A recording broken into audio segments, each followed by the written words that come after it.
Hello বন্ধুরা, আমি সোমা। আবার চলে এসেছি তোমাদের সাথে নতুন একটা রান্না শেয়ার করার জন্য। যে রান্নাটা খেতে খুবই অসাধারণ হয়, টেস্টি হয়, সেটা হচ্ছে গন্ধরাজ পাতা দিয়ে চিকেন। আর লেবুর পাতা ছেঁড়া দেখেই বুঝতেই পারছো যে এটাই আজকে হিরো রান্নার। গন্ধরাজ পাতা নিয়ে নিলাম, চিকেন নিয়েছি 1 কেজি মতো, যেটা তোমরা অল্পও নিতে পারো ট্রাই করার জন্য। নিয়েছি আলু, টমেটো, পেঁয়াজ, রসুন, আদা, এবং সেটা মিক্স করার পালা। সেটা মিক্স করতে আদা নিলাম একটু, তারপরে নিয়েছি রসুন, তারপরে তার সঙ্গে অনেক কিছুই নিয়েছি, যেরকম ধনে গুঁড়ো, তারপরে নিয়েছি জিরে গুঁড়ো। সেটা নিয়ে এবার তার সঙ্গে নিলাম পেঁয়াজ কুচি, এবং সেইগুলো একসঙ্গে মিক্সডে বেটে নেব আমি। নিয়ে একটা সুন্দর পেস্ট তৈরি করে নিয়েছি। এই দেখো কি সুন্দর পেস্ট। এবার কড়াই বসানোর পালা। চলো দেখি। গ্যাসটা জ্বালিয়ে নিলাম। এবার কড়াইটা বসিয়ে নিলাম।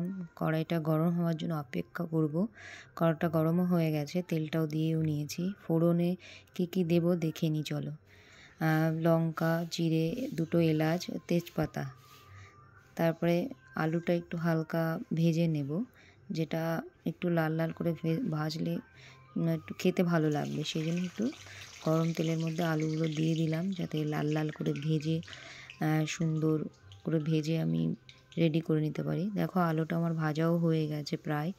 এবার আলুটা ভালো করে ভাজা হয়ে গেলে তুলে নেব। তুলেও নিয়েছি। দেখো আলুটা আমার ভাজা হয়ে গেছে। এবার ফোড়ন দেব আমি। ফোড়ন দিয়ে হতে দেব তেলটা।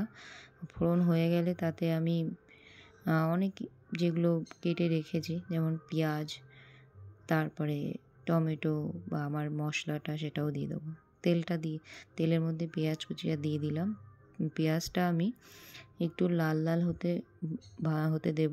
তারপরে অন্য মশলাগুলো তার সঙ্গে অ্যাড করব।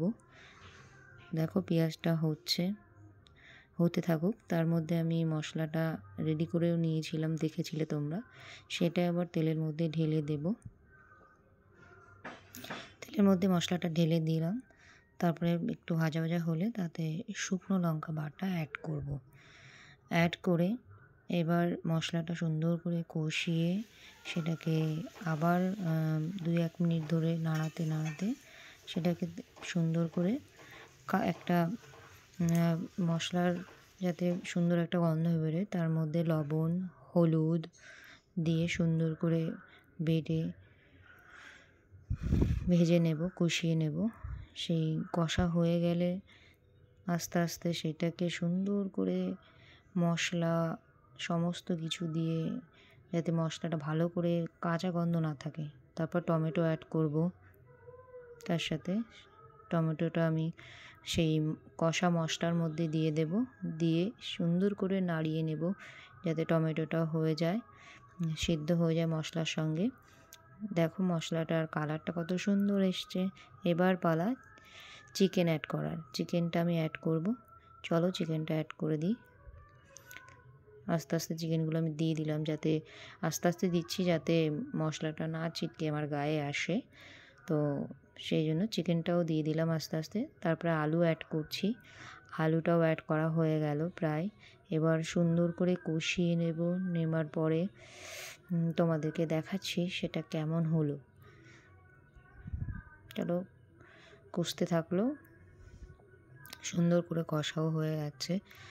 এবার আমি কষা মাংসটাকে আরও ভালো করে যাতে সিদ্ধ হয় বা কালারটা আরও ভালো আসে, বা মশলা সুন্দর করে মাংসের সঙ্গে মিশে যায়, সেই চেষ্টাই করব, যাতে তাহলে আরও ভালো খেতে লাগবে। মশলা যত চিকেনের সঙ্গে ভালো করে মিক্সড হবে, সেটা খেতে খুব সুন্দর হবে।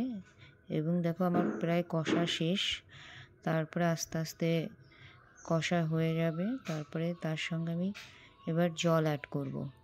কষা হয়ে গেছে, কষার সঙ্গে জলটা এবার অ্যাড করব।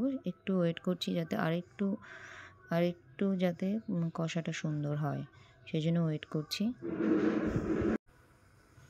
আর কষাটা প্রায় হয়ে এসছে।